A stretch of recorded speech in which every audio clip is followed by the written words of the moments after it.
শুভ সকাল বন্ধুরা, কি অবস্থা, কেমন আছো? আশা করি অনেক অনেক ভালো আছো। তো আল্লাহ তাআলার রহমতে তোমাদের দোয়া আমি অনেক ভালো আছি। আমি মাছ দিয়ে আজকে আলু দিয়ে ডাঁটা দিয়ে রান্না করব। সাথে কিন্তু আমি এখানে ডাঁটার পাতাও নিয়েছি, কারণ আমার কাছে ডাঁটার পাতা ভীষণ ভালো লাগে।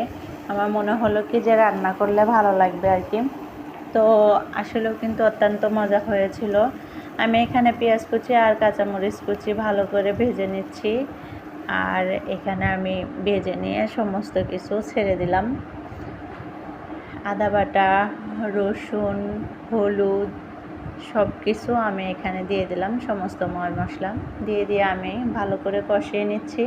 আর তারপর ওই মাছ দিয়ে ঝোল দিয়ে দেব। এটা আসলেও কি ডাঁটা তরকারি ঝোল বেশি মজা লাগে।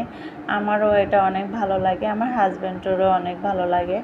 তো আমরা ভীষণ পছন্দ করি এই ডাঁটা দিয়ে আলু দিয়ে রান্না করা। তবে এখানে নিরামিষ ভালো লাগে না, আমার কাছে মাছ দিয়ে ভালো লাগে, মাছ ছাড়া ভালো লাগে না। তো এই তো আমি ঝোল দিয়ে দিলাম ভালো করে কষিয়ে। একটু ঝোল রাখলে বেশি মজা হয়। তো এই ছিল আমার ফাইনাল লুক। তো সবাই ভালো থাকো, সুস্থ থাকো, আর আমাদের জন্য সবাই দোয়া করো। আমার চ্যানেলটি অবশ্যই সাবস্ক্রাইব করে দিও, প্লিজ প্লিজ। আল্লাহ হাফেজ।